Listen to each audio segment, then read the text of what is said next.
Assalamualaikum warahmatullahi wabarakatuh. Selamat datang kembali di channel Kak Sudi. Pada kesempatan ini kita akan membahas terkait dengan Permenpan 1 tahun 2023 dan Perka BKN nomor 3 tahun 2023 dari ahlinya, yaitu dari Menpan dan BKN. Mari kita simak sama-sama ya. Terima kasih, jangan lupa like dan subscribe channel ini.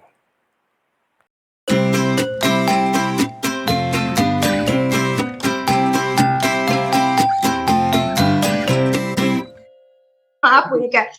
Baik, jadi tadi Bapak Sujana menanyakan 3 pertanyaan mengenai bagaimana penuangan dari angka kredit integrasi ke dalam konversi. Apakah keseluruhannya atau hanya tugas jabatan saja seperti itu. Kemudian juga terkait dengan perolehan pendidikan setingkat lebih tinggi ini untuk para JF-JF keterampilan ya, seperti apa penilaiannya. Dan juga untuk case beberapa teman-teman kita yang radiografer tadi sekarang masih di Mahir 3C, apakah bisa langsung dialihkan kategori ke keahlian ahli muda dengan D4 yang dimiliki. Begitu nggak Pak Sujana pertanyaannya ya?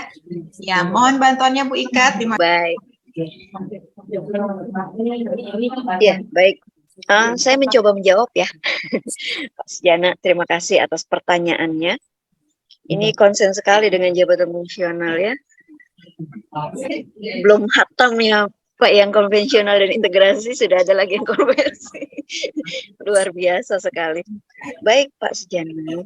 Jadi memang pada saat kita mengkonversi dari konvensional ke integrasi, ada hal-hal yang diperlukan. Ya Pak ya. Tugas jabatan 100%. Pengawal profesi hanya sebagai syarat dulu gitu ya. Kemudian kegiatan penunjang 20% minimal. Nah, ini yang memang ternyata begitu kita lihat di konvensional itu banyak yang nggak beraturan ya.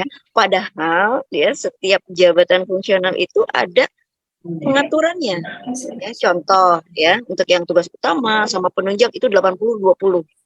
Tapi sepertinya yang terjadi itu nggak seperti itu ya, tugas penunjangnya lebih banyak.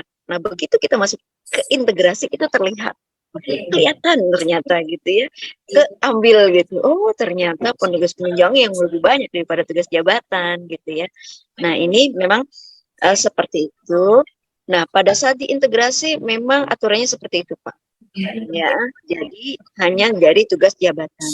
Tetapi karena Permenpan 13/2020 itu sudah dicabut ya Pak ya, kemudian kita beralih ke konversi, itu sudah tidak ada lagi pengembang profesi, tugas jabatan, dan kegiatan penunjang itu sudah tidak ada. Sehingga kita buat kebijakan itu menjadi akumulasi saja Bapak. Ya, dimasukkan menjadi angka kredit akumulasi. Jadi tidak lagi nanti pada saat kita akumulasi ke konversi sudah kurangnya itu misalnya itu hanya dari akumulasi, bukan dari tugas jabatan. Seperti itu ya Pak Sujana ya. Oke, terima kasih. Kemudian pertanyaan yang kedua. Jadi memang pada saat yang bersangkutan itu di kategori keterampilan memiliki S1 itu bisa dinilaikan Pak pada saat dia di keterampilannya. Ya, pada saat mereka di keterampilan itu angka kreditnya bisa menjadi penambah 25%-nya. Ya. Tetapi dengan S1 itu juga bisa menjadi syarat yang bersangkutan ke S1 S1 ke keahlian maksudnya.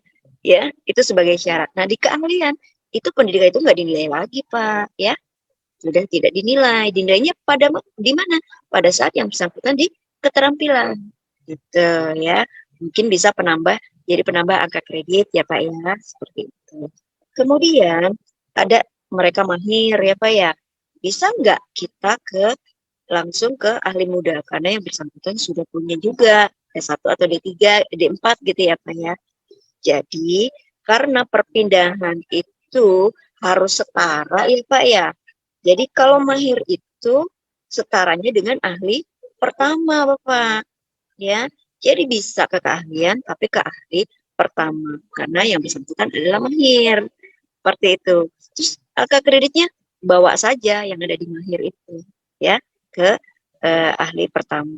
Mungkin sudah penuh, bisa masuk langsung naik ke ahli muda gitu. 1 tahun dulu. Ya, yang bersangkutan 1 tahun. Ikut uji kompetensi di ahli pertama. 1 tahun berikutnya kalau misalnya angka kreditnya sudah penuh gitu ya Pak, bisa kalau ada formasinya ke ahli muda. Ya bisa ikut uji kompetensi. Mungkin itu Pak Sujan. Terima kasih.